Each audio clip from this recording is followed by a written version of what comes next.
So today, Achotis, we are in Numbers 30, Part 2. And last time we went over verses 1 through 4. So prayerfully, we will get through the rest of Numbers 30. But again, we will let the Berakhah lead as it will lead. Can someone refresh our memory and read the entire chapter of Numbers 30? I want to say something real quick. Yes, ma'am. I am in the truck, but the way that my eyes is positioned, my eyes cannot see. Say that one more. All right. Do we have any volunteers to read Numbers 30 as a recap? I'll read it. You go, Coach. You can find it. And Moshe spoke unto the heads of the tribes concerning the children of Yasharah, saying, This is the thing which Yahuwah has commanded. Am I echoing? Not really. Oh, you are on your head. If a man vows a vow unto Yahuwah, or swears 7 oaths to bind his soul with a bond, he shall not break his word. He shall do according to all that proceeds out of his mouth. If a woman also vows a vow unto Yahuwah, and binds herself by a bond, being in her father's house and her youth, and her father hears her vow and her bond wherewith she has bound her soul, and her father shall hold his peace at her, then all her vows shall stand, and every bond wherewith she has bound her soul shall stand. But if her father disallows her in the day that he hears not any of her vows or of her bonds wherewith she has bound her soul shall stand, and Yahuwah shall forgive her, because her father disallowed her. And if she had at all a man when she vowed or uttered aught out of her lips wherewith she bound her soul, and her man heard it and held his peace at her in the day that he heard it, then her vow shall stand, and her bonds wherewith she bound her soul shall stand. But if her man disallows her on the day that he heard it, then he shall make her vow which she vowed, and that which she uttered with her lips, wherewith to bound her soul of no effect. And Yahuwah shall forgive her. But every vow of a widow and of her that is divorced, wherewith they have bound their souls, shall stand against her. And if she vowed in her house, her man's house, or bound her soul by a bond with an oath, and her man heard it and held his peace at her, and disallowed her not, then all her vows shall stand, and every bond wherewith she bound her soul shall stand. But if her man has utterly made them void on the day he heard them, then whatso proceedeth out of her lips concerning her vows, or concerning the bond of her soul, shall not stand. Her man has made them void, and Yahuwah shall forgive her. Every vow and every binding oath to afflict the soul, her husband may establish it, or her man may make it void.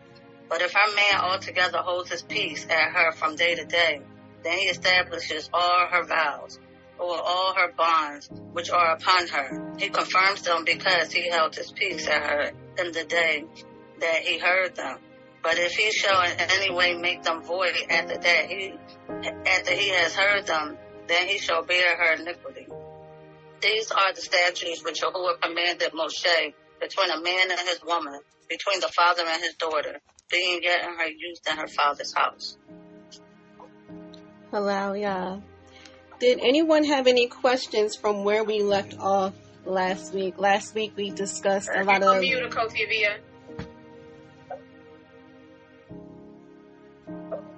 Can you guys hear me? Yes. Okay. Did anyone have any questions from where we left off or what we discussed last week? We discussed a lot of definitions as far as vow, binding, soul ties, etc. Does anybody have any points or anything they would like to add before we move forward to verse 5?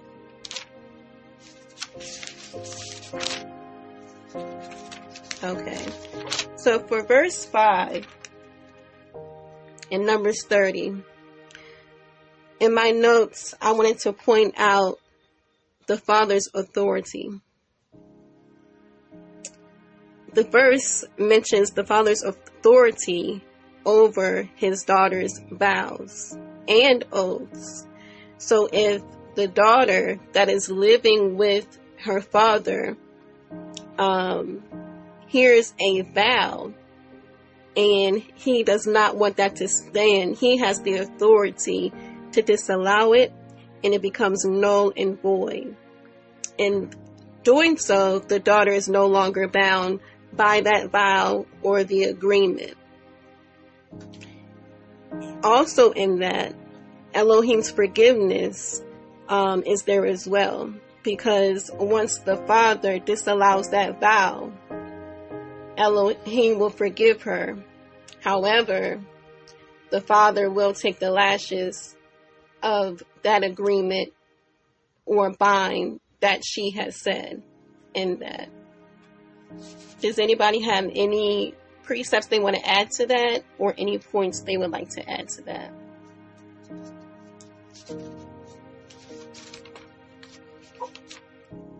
You mean as a sorry. Go ahead. You mean as a broken vow, what the punishment would be, or? No, I'm as if the daughter was to say something, an agreement, a oath, or vow, but yes, he can break that vow, but the lashes would go to the father. Just as if the Adon was to break the vow for his Isha, the lashes would go to the Adon instead of the Isha. I'll give an example. One time, I was talking to my aunt, and it was a family gathering, and it was a lot of women on the porch, and a couple of men were there, including my father. And we were talking about religion at that time. And at that time, I was quote unquote Christian. But I was still seeking, I was still studying and things of that nature. And somehow we got to the topic of what I am.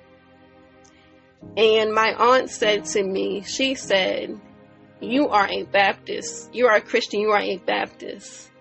And my dad said, "Hold on. Wait a minute." He disallowed what she said. And he said to me, he said, "Don't allow people to tell you who you are, and to learn and study for yourself." And I tell you what, ever since then, I've been on the path of studying, reading, and learning, and now look where I am now. Because he disallowed what someone was putting over on me, a confirmation, if you will, and that was a vow she was putting on me and on my life. But my father, he came in and interjected and said no. In front of everybody, the day that he heard it, immediately. So that disallowed her for saying those words to me. So it didn't stand against me, and it also allowed me to be quiet.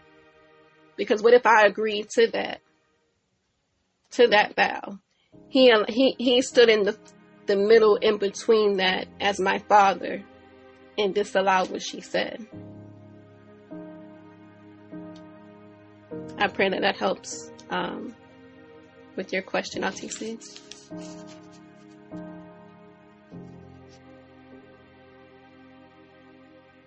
Yes, and I want to, like the example that Lydia had given me, like, say for instance, if you say you're going to fast, and you say it in front of your Adon, and then you don't do that fast, your Adon can go before the Most High for you, so that he can disallow anything that, any punishment that comes to you. He can make that vow void by going to the Most High. And if you don't say it in front of him, then you have to pay for that. Right. For yourself. Right.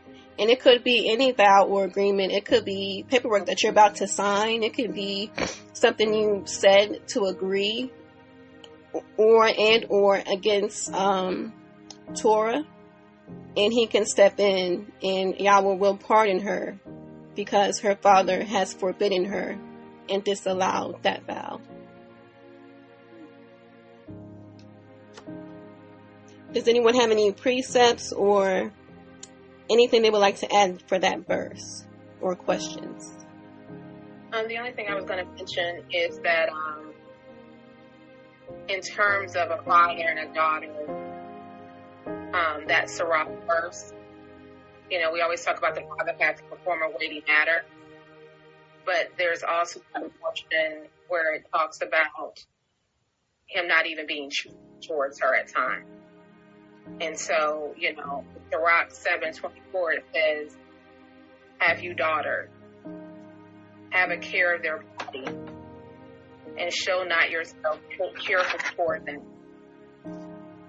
And then it goes into marry your daughter, and so should you have performed a weighty matter, but give her to a man of understanding. And so when it comes to a father, and I know this, obviously talking about as a woman, so it's a daughter, just the level of responsibility that they have over her. Saying like with the Isha, you can disallow a vow or you can let a vow go forward. But it even tells us the daughter, it says, show not yourself fearful toward them. That doesn't mean that you don't harbor them or show them love, but there's a handle on them for various reasons. And this vow kind of tells them. I'm sorry, is anyone else hearing echo? Yeah, I think when Coach Via, when I put you on mute, the echo stopped. Like, I'm test it. I'm going to put you on mute and talk and see what happened. All right, testing. 1, 2, 3. Testing. So I think when you're talking and it's just you, I think it's fine. But I think when we talk, it somehow reverberates. So it's just that you would just have to be muted when we talk and then have to unmute for you to talk, if that makes sense. I hope I made sense. So what I was saying was just that 7:24 in Sirach, where it talks about have you have daughters, have a care of their body and show not yourself cheerful towards them. That even, just the level of care that a father has to have for a daughter, this vow goes into that too, where even outside of the truth, I always felt like my father was stricter on me than he was on my brother. There was things that my brothers were allowed to do at a much younger age. I remember I was in college and I came home from college and my dad was like, I wanted to go downtown with some friends. And he was like, well, be back by a certain time. And my 16-year-old brother was going out that night and he didn't give him any time frame. And I'm like, wait a minute, what? You know what I mean? But there's a level of, again, oversight that I do believe is necessary for the daughters. And so with that being said, this vow just goes into that. So that's the verse I wanted to share. Yes, ma'am.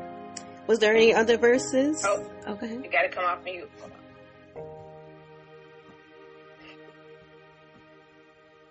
I'll get used to that, Salaki. Yes, ma'am. Are there any other verses that anyone had for verse 5? I have a few verses on my end. I have Ephesians chapter 6, verses 1 through 3. And this is talking about the children, that they're to obey their parents and fathers because of the authority that the father has over the child. That alone should make you want to respect, honor, and obey your dad.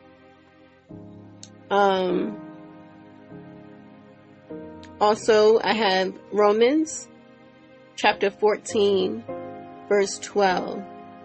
And in this verse is talking about that you're going to have to give an account of yourself and your own personal responsibility when it comes to obeying your parents and, not uttering vows and being hasty so that the father would have to disallow that vow.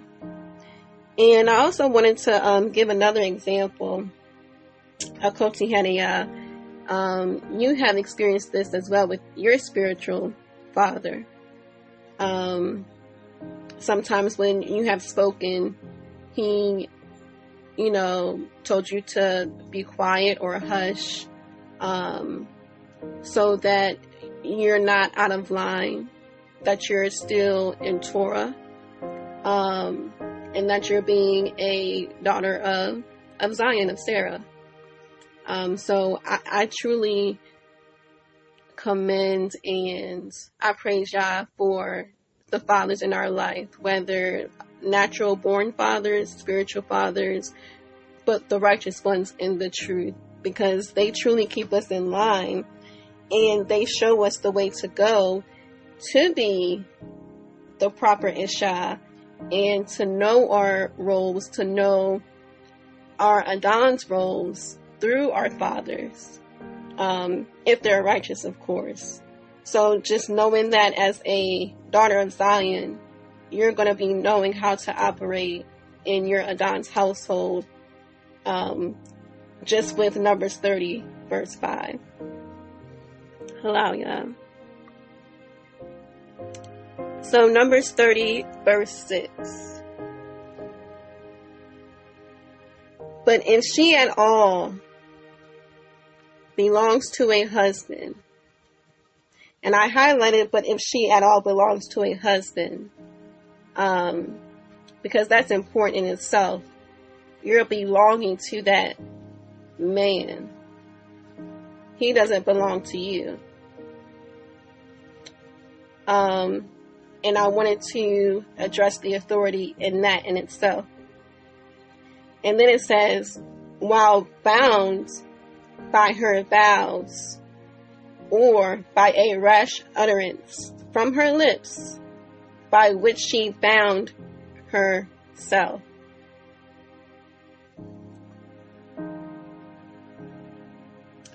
And in my notes, I pretty much said it continues to discuss the vows made by a woman. However, specifically those who are married. So you're out your father's house, and now you are married. So the same laws still apply. And I wanted to mention that, unfortunately, from coming into faith, we didn't know this. For most of the women, we went from man to man. We didn't stay with our father in our father's house and then get married and be under that man. We stayed in our father's house, either had multiple partners before we got married, or multiple partners and not getting married. And we didn't understand the authority that our fathers had. So now we don't understand the authority that our Adons have. Because in most cases in the households, we are taught you can be a bad mamma jamma all by yourself. You don't need a man to tell you what to do. Go to school. Have your own money. Have your own this. Have your own that. So now we have a generation of years and years and years built in us. 20, 30, 40, 50 plus years. And that can be hard to break. Because now we're coming into the faith and we have this man over us. And he's telling us what to do when all our entire life we've been running the show. Or we've been paying our own bills. Or we've seen our moms, our aunts, our grandmothers, or whatever have you doing all that. So we didn't have that righteous example of what Numbers 35 and 6 is telling us as daughters of Zion. So now the problem is when we hear these words and see the authority that our Adons have over us, it can be a hard pill to swallow. So now it's like we're relearning Yah's ways. And we have to forget 20, 30, 40 years of what our parents told us, which were lies. And as we read, we'll get to see even the more so the authority that our Adons truly have over us as a married woman. For 30 verse 6, I also have down that married women, our vows are subject to our husband's approval or disapproval, especially if he hears it.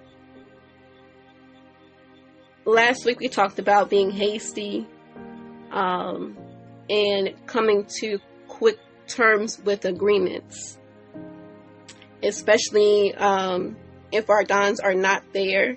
But if our Adons are there and he hears that, allow Yah that he has the authority to disallow that vow. Because I'll read it again. But if she at all belongs to a husband, while bound by her vows, or by a rash utterance from her lips, by which she bound herself. And then verse 7, and her husband hears it, and he has kept silent towards her on the day that he hears, then her vow shall stand, and her agreements by which she bound herself do stand. So again, it is very important that we think about what we say before we say them. We think about what we say before any agreements are made. That could be written agreements. That could be verbal agreements. That could be agreements from Achoti to Kotis, to your children, work. All of that stands against you. It can, especially if your Adon is not there to disallow those vows for you. So now, if you say those things and he's not there to disallow them, you have to stand before judgment with that vow, with that agreement, with the word that came out of your mouth, clean and unclean. You're going to be judged for that. So the importance of Numbers 30's authority of the man over us is such a blessing from Abba Yah, that he has the authority to literally override what we say and stand in judgment and take those lashes for us. Because otherwise, we'll be standing in judgment and having to take those lashes. Does anybody have any comments or anything they would like to add to that? I'll make a quick comment, just because, interestingly enough, my upbringing was actually the reverse. So I had a very submissive mother. She was very submissive to my father, even though she wasn't in the truth. But unfortunately, because of the world and the generation that we were growing up in, I kind of despised that at times, I think, or I thought that was a sign of weakness. So while I had a great example in the home, even though she wasn't in truth, I didn't understand the gift of what that was at the time. And even when I formed my relationship with Moshe and we started courting and we got married, I knew enough from the example of my mother to be submissive, but I had in my idea the American worldly standpoint of what that submissive looked like. So for me, in my journey, I had a good example. I just didn't take the heed of the good example that was set before me. And so then Yah had to, but I was blessed because of that example, because when we did come to truth, while there was some battling in certain areas of submission, there was also some levels where I was able to submit easily because of what I've seen. And I actually went back to my mother and thanked her, you know, and I said, hey, I know we didn't know who we are and how we operated, but you doing that helped me transition into submission a lot easier. And then I had to focus on the things that I was struggling with that Yah had to get me to overcome in terms of that submission and that authority that he has over me. Because in the world, they give men false authority. They say they have authority, but then everything is cultivated towards the woman. But in our culture, that authority is the authority of Yah, and nothing can supersede that. And so I'm thankful to Yah that he has and continues to help me to submit righteously to that authority. And I have to remind myself, like you said, that there are certain things that we have to unlearn.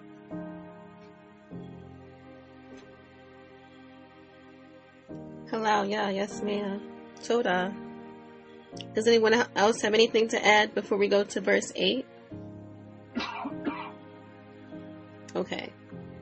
So verse 8. But if her husband forbids her on the day that he hears it, then he has nullified her vow, which she vowed, and the rash utterance of her lips, by which she bound herself, and Yahweh pardons her. So I had a question in the chat for verse 8. And the questions were, what are the implications of the Ish's husband's authority in this verse? And what does this teach us about Elohim's forgiveness and mercy? So for that one, if you guys will permit me, I wanted to take us to two verses with that, because that one really stuck out to me, that question you asked about the implications. So I wanted us to walk through something as a reminder. So if we can go to, bear with me, Jubilee. Hold on. All right. So Jubilee chapter 3, starting at verse 18. Jubilees chapter 3, starting at 18. Here, let me put it in the chat too. Hold on. Jubilees 3, 18 through 22. And we're also going to go to Genesis 3, 9. Okay. All right. So with Jubilees chapter 3, verse 18, I'm going to read to verse 22, and then we're going to go to Genesis 3, 9. And this is basically my response to the question of what are the implications of the husband's authority in the verse, right?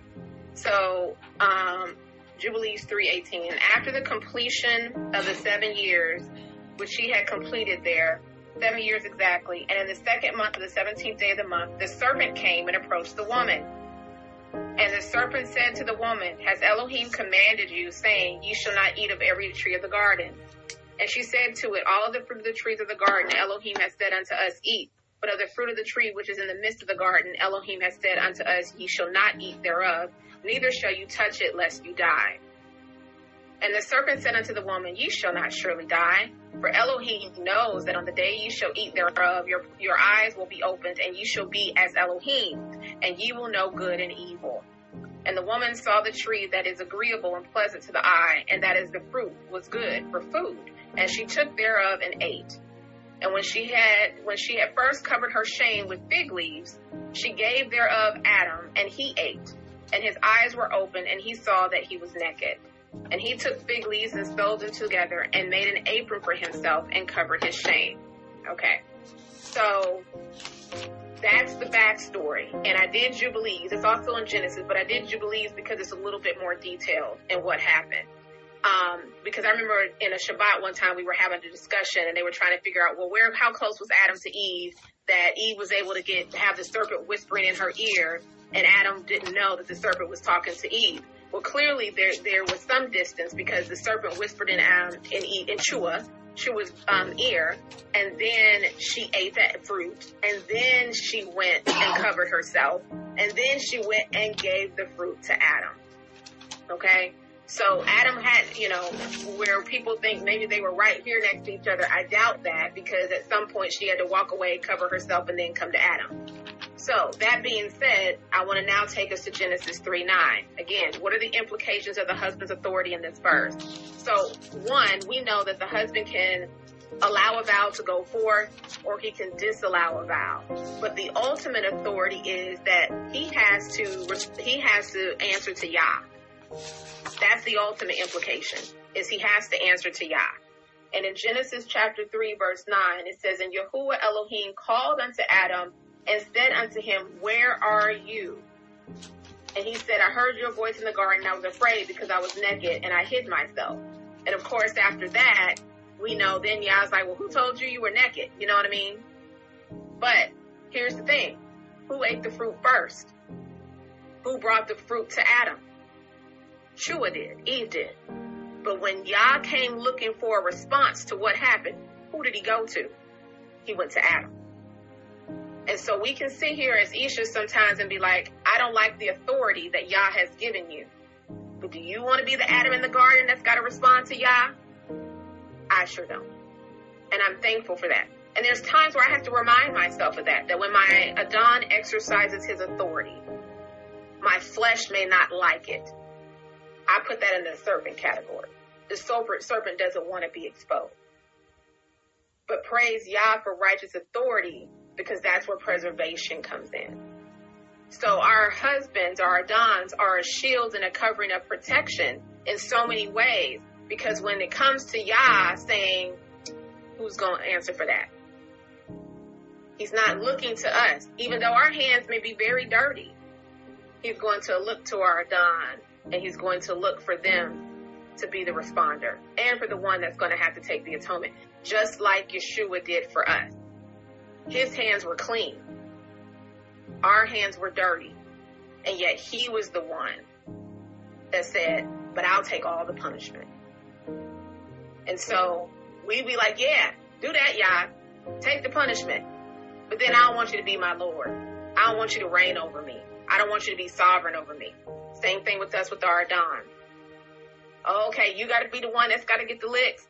You got to be the one that sits and talks to Yahuwah and deal with the answer. Okay, I'm cool with you doing that. But wait, you going to tell me what to do? And you going to disallow what I say? Or you going to tell me not to watch that? So you're good enough for this section of authority, but you're not good enough for that section of authority. Those are the things that we have to start reconciling within ourselves. Because in those cases, guess who's double-minded? We are. Oh, Kasai, you trying to talk? You on mute. I have a question for that. When Eve listened to the serpent, the serpent came to her and she listened to him. So is that then therefore she made the serpent her head at that moment because she listened to him? Hey, and serve two masters. Yes, ma'am. Remember how when we do, yes, the definitive answer is yes. And here's why. Because when we do deliverance, what is one of the things we talk about? You gave somebody legal grounds. What is a vow? Legal grounds. So when we sit up there and we allow ourselves to listen to someone else and allow them to influence us so much to our actions and decisions, we're now submitting to that as our head. Yes, ma'am. That's a great question. Yeah, in that moment, Eve gave headship to the serpent because she obeyed the serpent. And that's why with Israel in and of itself, we were such big fornicators. We were such big adulterers. Why? Because we would give our ear to other gods. We would give our ear and worship and do other gods. Like, she knows what Yah said to her. But then she gonna let this false one over here say, nah, that ain't what he said. And she was like, okay, yeah, I touch and agree with you with that, Khan. And that's why even our Adons, you'll hear them say sometimes amongst each other, and they've said it in front of us, I don't know if you guys remember, where they'll tell each other, be careful who you let your wife listen to. male or female. Why? Because for a female, if she has a head, that head is influencing that female, and now that female's head is influencing us. And so there's times where Nia's watching a sister, or I might be watching a sister, and Moshe will go and check out and listen to that sister, or see if she can find something on her husband. Why? Because even though it's a woman, there's still an influence of a head, and he wants to know what kind of head is being, who's influencing her. And if there's an uncovered woman, and she's teaching the word of Yah, yes, Yah should be her head. But what if it's Hasatan? So we got to be careful. That was a great question, NTC. So, Toda Ima, for answering that. And I want to add to that we can also make ourselves the head too. Like when our Adons tell us something, we interject. Or we may say, yes, we'll do it, and then don't, because we're in our flesh, we're in our feelings and emotions. And at that point, we're not obeying our Adons. We're obeying what's influencing us. And like Ima was saying, whatever we're allowing to enter in, whatever spirit that is allowing to enter in us, we're now agreeing with that spirit by our disobedience, because we want to be the head and not follow our Adons. And I want to emphasize the importance again of authority, submission as women to our Adons, because in that authority, Yah is giving us protection through our Adons, as well as our fathers, like we read before, but also in that accountability too, with our Adons. We are so blessed that we are married to righteous men who truly seek Yah daily in the word, within themselves, in their ruach, with their heart, with their ishas, with their children. They really want to lead and live righteously. And we are so blessed to be under that type of authority, because we could be with a man who could care less about us, who just let us run amok, let us say what we want to say, do what we want to do, and there's no guidance, there's no structure. So we are truly blessed to have the men that we do have in our lives. And I want to go to Ephesians 5, because in that it talks about the man's authority. And that's Ephesians 5:22 to verse 23. And you know, this is our favorite part. And it says, wives, submit yourselves to your own husbands as to the master. So we're doing this unto Yah. And it also says, because the husband is head of the wife, the Isha, as also the Messiah is head of the assembly, and he is Savior of the body. So that just deepens the authority, the importance, and the role that our Adons have in the over us. Okay, so we're going to Numbers 30, verse 9. And it reads, but any vow of a widow or a divorced woman by which she has bound herself stands against her. A lot of things stuck out in that verse. One being, that's a scary thought to be uncovered. And I know, being a widow, that happens. But to be in this world and not uncovered, that single woman who chooses not to be married, she wants to be independent, she wants to do bad all by herself. She don't want no man to rule over her. You know, that spirit that they carry in the world. All those sins that they do, all those agreements that they vow and say and sign, all of that stacks up against her. She has no protection. She has no authority. The enemy can play with her at his leisure because pretty much they accept it. And again, we're just so blessed to have the men of Yah that we do have. And my question that I had for verse 9 in Numbers 30. Why are vows made by a widow or divorced woman considered binding? And what significance does the absence of a male authority figure hold in this verse? Did anybody want to answer that question?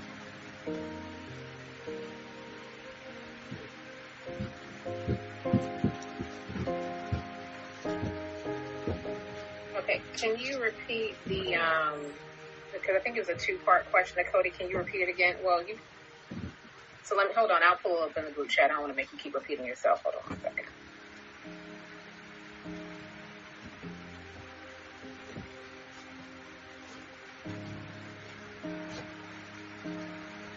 Is being divorced considered a sin? So, yeah, just funny. No. Yeah, I was a divorcee. He divorced Israel. So no, man. The world, the church tries to teach that Yah hates divorce and all that, but no, he does not. It is not a sin in and of itself to divorce. Now, could a sin have caused divorce? Yes. But is it sinful to divorce? No. Yah would not, who never sinned, divorced us. Right, and he would not have implemented laws and statutes of how a divorce was supposed to go if divorce was a sin. Just wanted to add that. Yeah. Okay, so now in the group chat, the question was, I just want to make sure if this is lining up. Verse 30 and 9 says, what does this teach us about accountability and commitment? Is that the right question, Achoti? I just want to make sure I'm answering because I feel like you asked whatever your question was a two-parter, so I'm just looking at the group text and trying to understand. We can still have that question. I may have mixed up that question with what I have, but I have here, why are vows made by a widow or divorced woman considered binding? And what significance does the absence of a male authority figure hold in this verse? So if you wanted to answer one or all three, you're more than welcome to. Okay, because whatever you said, I liked your questions. I just couldn't remember them all right away. So, block it. Okay, so why a widow? Okay, why would a widow make a vow without a head? Was that the first one? I'm so sorry. I'm trying to remember. That's all right. One by one. The first one. Okay. Why are vows made by a widow or a divorced woman considered binding? Thank you. You're welcome. Okay, so they're considered binding from a widow and divorced woman if she does not have a head, and I'll explain that in a minute. If she does not have a head, it's binding because there's nobody over her to disavow her vow. However, in Yisrael, we know women are supposed to be taken care of from cradle to grave. And so even it tells us there's several verses in Yah's word about caring for widows. Okay? Even in Psalm 68:5, it says, a father to the fatherless, a defender of widows is Yah in his holy dwelling. Then there's, verses where it basically talks to Yisrael about Isaiah chapter 1:17 says, take up the cause of the fatherless, plead the cause of the widow. Well, wait a minute. To plead a cause, that sounds something like maybe a Numbers 30 kind of situation. But here's where that fits in. A woman who's a widow, if she's in a Mishpacah, or she has a son in truth, though that son would then become her head. So Yah forbid, I don't want this to happen anytime soon. I love my Adon and I want him to be around for a long time. And shoot, I could go before him. But if it was a scenario where Moshe was with Abba Yah and I'm still here, Yirmiyahu technically would be my head, because I would be a widow. And not trying to, and I'm at a point where I have said, unless Yah tells me otherwise, I'm going to be like Judah. I'm going to love on everybody. I'm going to watch the babies. I'm going to be what Ema to the community. But Moshe, in Ema's mind, that's all I ever needed. And when Yah decides, if he decides to call Moshe, Yah, I will be a widow in Yisrael. I don't foresee me having another head other than Moshe. So my new head would be Yirmiyahu. Why? He's walking in truth, and he's my son. And so we've had several conversations, and my son, even now, we have conversations about that with my head as it relates to if that ever happened. Now I would be submitting myself to my son. And so in that case, my son would be my head, and he could act in the form of disavowing my vow. But there are some widows who, unfortunately, may not have a son, and if they don't have Mishpacah, because I've witnessed a widow who submitted herself to someone who was not her blood son, but was her son in truth, and he took her in, and she lives amongst his family with his wife and his daughter, and she acknowledges him as her head. So there is covering for widows. Remember, Yah don't make no mistakes. He covers us from cradle to grave. But unfortunately, like Achoti said, there's some individual life. And when they're done, they pass away, they have no other covering. And so once we make that vow, it stands. So that's my answer to question number 1. Bakia. Question number 2. I feel like I'm on a game show. Yes, ma'am. What significance does the absence of a male authority figure hold in this verse? And you pretty much answered that, but if you want to add to that, by all means. Hallelujah. Yeah. So that's the significance. I mean, that's, and that's why we have to be so careful in our flesh, because we'll be quick to be like, hope that works out for you. You know what I mean? On certain occasions. But it's like there's so many implications. We could be shooting ourselves in the foot based on how we move and operate. And the implications is, it's just, you're going to have to stand on what you spoke about. And you're going to have to deal with those repercussions. Not to say that we don't have the grace and mercy of Yah, his mercies and his tender mercies, but we also read that verse, and I had that verse for our study on Wednesday, where that verse talks about sometimes you have to let people over to Hasatan so that flesh can be killed, so that their soul can make it into the kingdom. So as a widow, if I don't have a head and Yah's like, you made that vow, I'm gonna spank you on that, because I need you to get that flesh out of you so you won't make those kind of vows again, so you can walk in righteousness. So that's the implication, is you just don't have a head to disavow it. And I think that the Most High showed me mercy, because with my husband, we were together for 23 years. We weren't in the truth, but even though we weren't in the truth, my son vowed to look out for me and my daughter, and he does that. He did that, but he's not in the truth. And I pray that he's in the truth. But here now, years later, the Most High gives me Yehuda. So now I know how it's supposed to be done righteously. So the Most High did show me mercy in that area. Achoti, I totally agree. That's how I felt about my mom. Like I said, she's not in the truth, but man, my mom was extremely submissive. And like I said, I didn't appreciate the example of that now, but that it was a blessing to me later when I came into truth. It wasn't as difficult for me in certain areas because of how she operated even outside of truth. So praise God, I con that. Hello, yeah. I'm told for both of your answers. They were well said. In my case, if my Adon passed, I don't have children. However, I have Mishpacah. But for me, I would stay here and be living on the land and, gardening and picking up where my Adon left off. And I have brethren I can call, like, hey, we got a plumbing issue or whatever have you. But like for feast days, I have you guys, and if I was to ever get sick or whatever have you, I have Mishpacah there, for that reason. And like you, Ima, I'm not going to remarry. No, me and my Adon discussed this as well, and I just don't see myself with another human male, in saying that he's my, I couldn't see myself calling my Adon for however many years that Abiyah blesses us with, and then I have to say, whatever he wants me to call him to this guy, I just couldn't. It wouldn't be the same.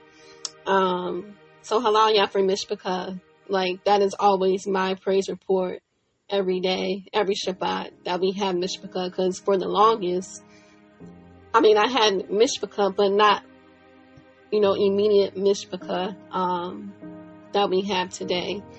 But one thing I also want to add, that like how you were saying, Ima, when, Hawa ate the fruit, and when Abiyah came in the garden, he called Adam to answer for her sins. When you're a single woman, when you're a widow, you don't have that. You have to answer directly to Yah. So right now, we have a head that answers directly to Yah, and he's our barrier. He's our protector. Like how the Israelites were saying to Moshe, you talk to him. I cannot, we will die if we hear him speak directly to us. So we have that protection that our heads go directly to the Father, but we get to go directly to our Adons instead of directly to Hamashiach. Just wanted to add that in there. So we are on verse 10. And Achoti, I was going to ask, unless it's so I think like 10 and 11 kind of go together. Can we read both of those? We sure can. Okay. Ayadabar. All right, verse 10. And if she vowed in her husband's house, or bound herself by an agreement with an oath, and there's a comma there, and her husband heard it, and has kept silent towards her, and did not forbid her, then all her vows shall stand, and every agreement by which she bound herself stands. Did anyone want to add any precepts or any thoughts or comments for verses 10 and 11?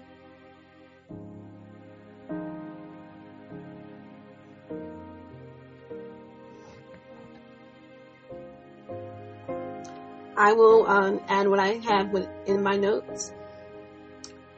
Number 1,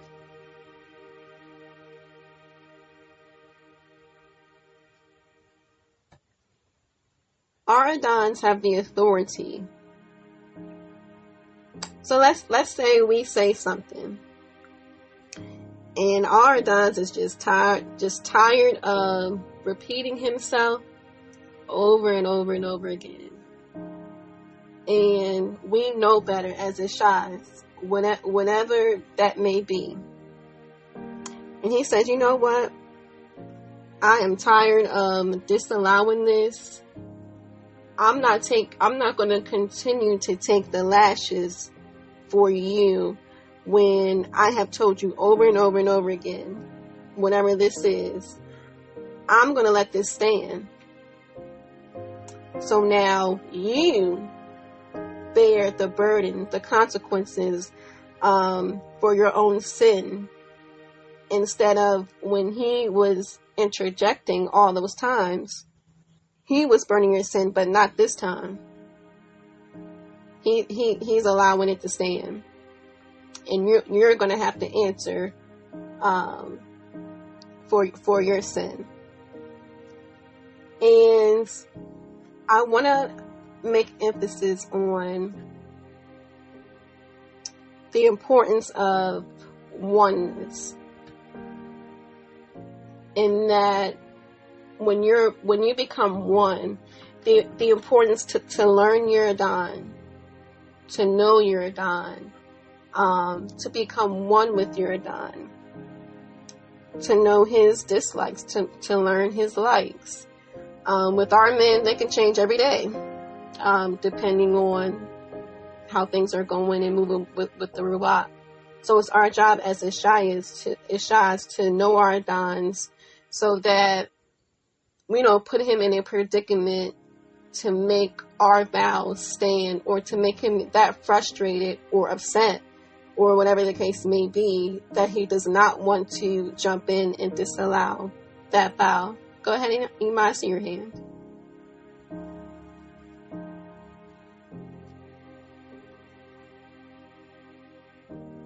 And I know we touched on this the last time we talked too, about that whole point about, us being mindful not to even put them in that position. And then you emphasize, that, hey, they may get to the point where I'm tired of disavowing your vows. You ain't learned your lesson, this, that, and the other. So I want to take us to some verses for us to think about as it pertains to what Achoti Avia just mentioned, and for us to meditate on going forward. Go to Colossians chapter 3. And we're going to start at verse 17. Colossians chapter 3, verse 17. And just give me a thumbs up when you get there, because I want us all to be there. After our last number 30, it was something I came across and I said, Toda Rabah Aviyah, because this fits into the discussion that we're having now. So just let me know when you guys get there.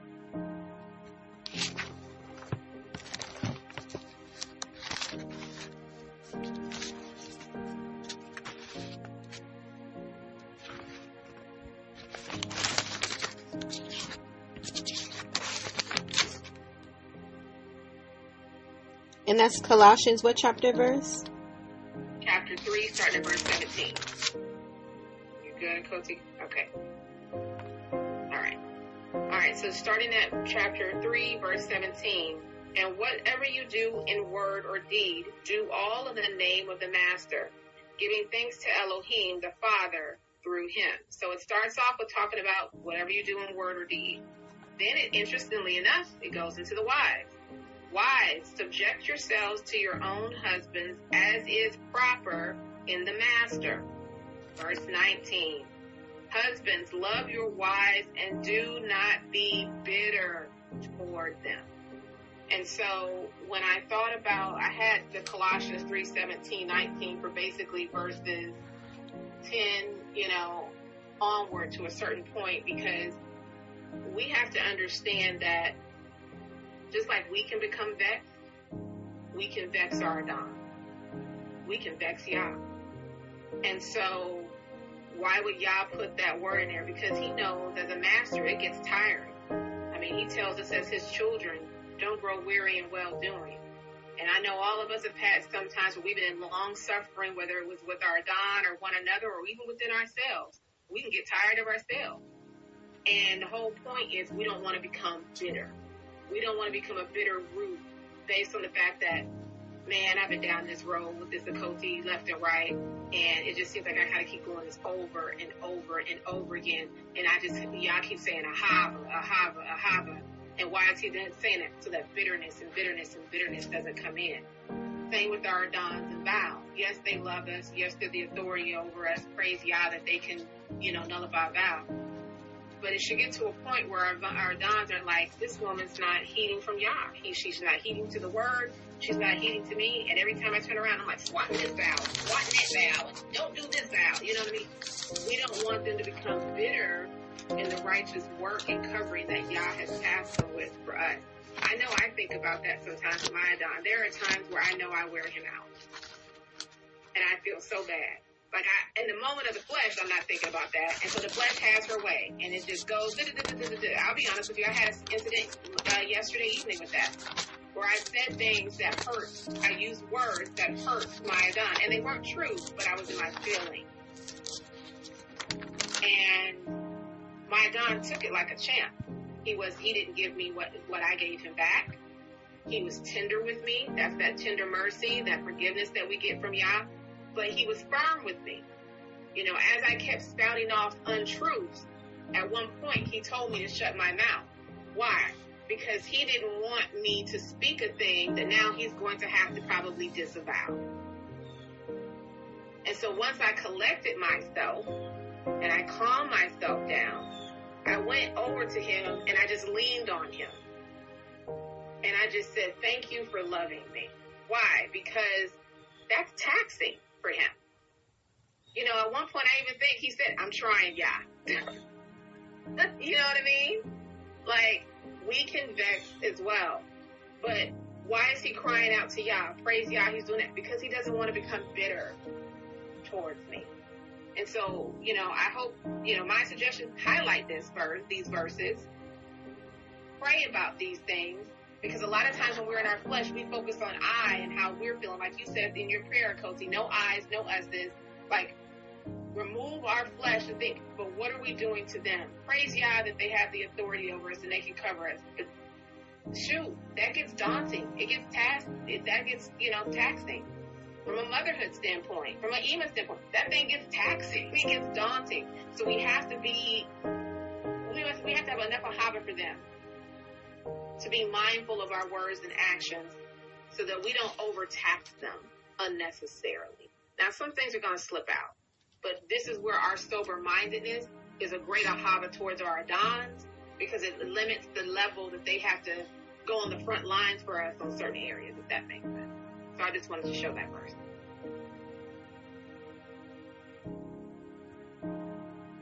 Hello, y'all. I wanted to add that when our Adons, they do allow it to stand. I've had that happen to me a few times. You learn a valuable lesson, and it makes you appreciate your head. Once again, that he's over you, that he has authority over you, and that you don't have to go directly to Yah, because that whooping from Yah, that's a serious whooping. I might say so myself. For verse 11,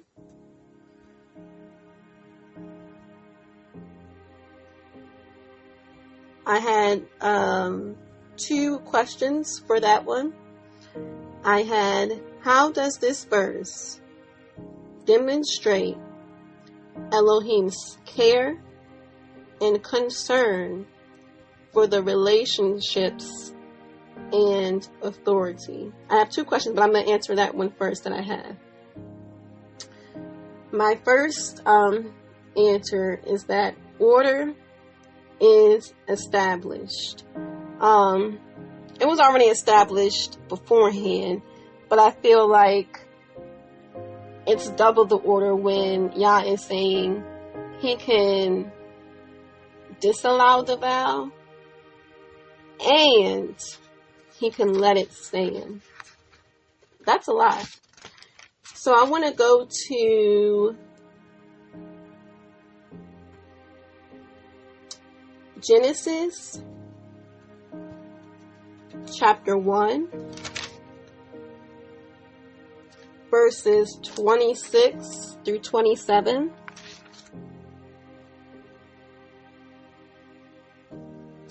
And this is talking about when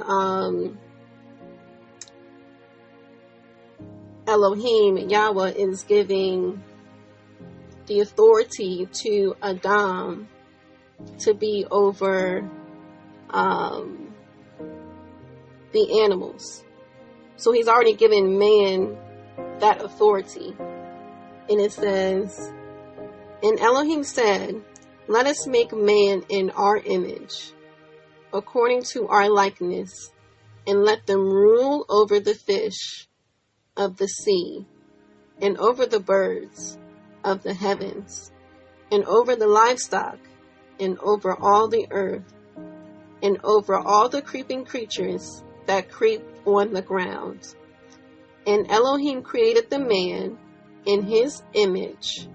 In the image of Elohim, he created him, male and female. He created them. And I wanted to just emphasize that even before us Ishas, us women, the rib, Adam was created first, before, and Abiyah created us as a gift to Adam to be a helpmeet for him. And I want to go to Genesis chapter 2, verses 15 through 18. And it reads, and Yahuwah, Elohim, took the man and put him in the garden of Eden to work it and to garden. I'm sorry, I have the wrong verse. Hold on.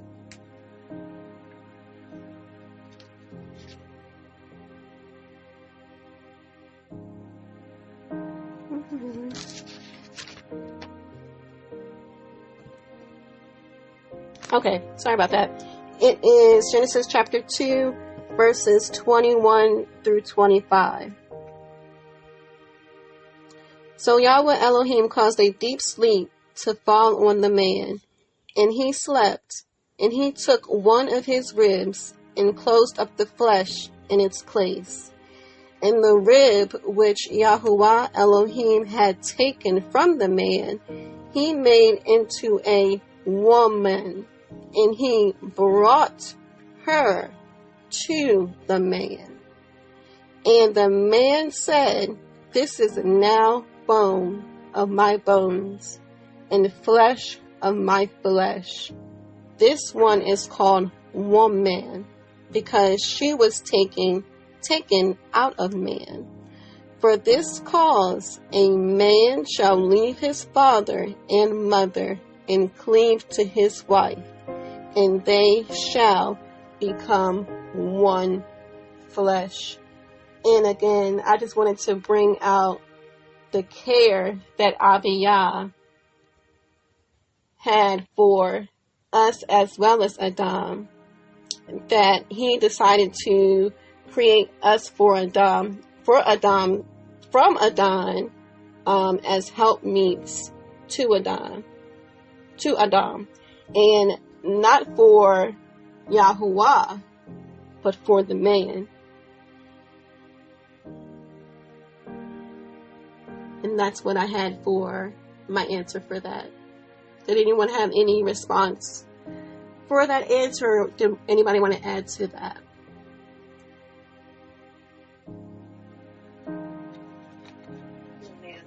Okay.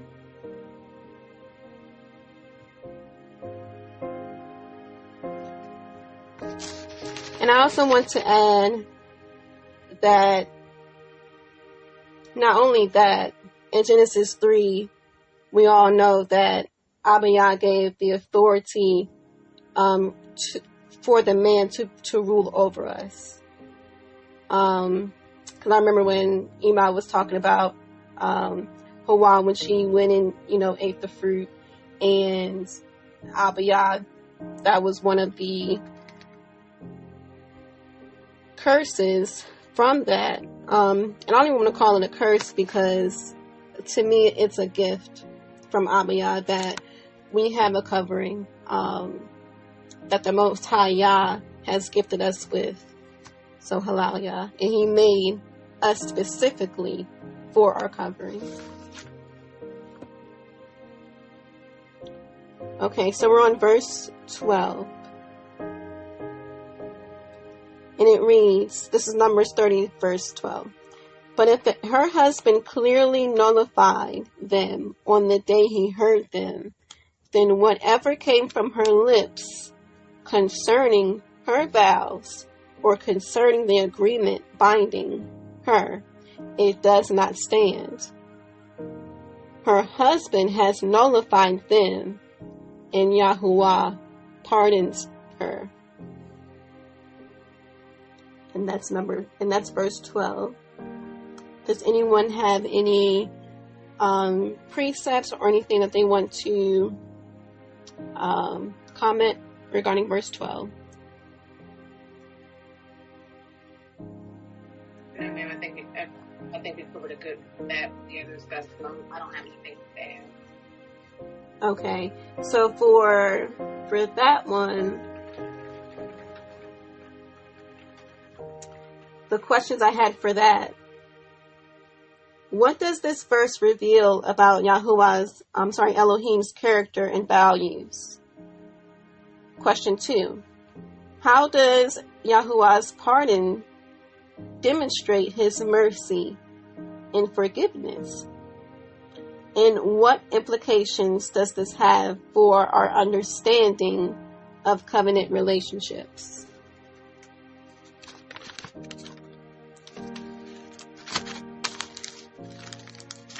Did anyone want to answer those questions or add to that? The other thing I would say is, I guess, just forgiveness, that we can see the great mercies. And again, y'all know my Lamentations chapter 3, because of your love, Yah, we are not consumed. Your mercies are new every morning. And, when it comes to what this verse shows about Yah is, Yah is balanced. Yah is, has the authority to smite us, to punish us, to whip us and correct us. But also in his authority, he also has a high towards us. And so I just see, balance when you look at it from verse 10 and 11 to now we're talking about where the husband actually does forgive and do void. There's balance. They know when we need to stand in the vow that we made so we can learn from it. And they also know when it's like, you don't need to take this, and they disavow it. So I just when I look at this, I see balance.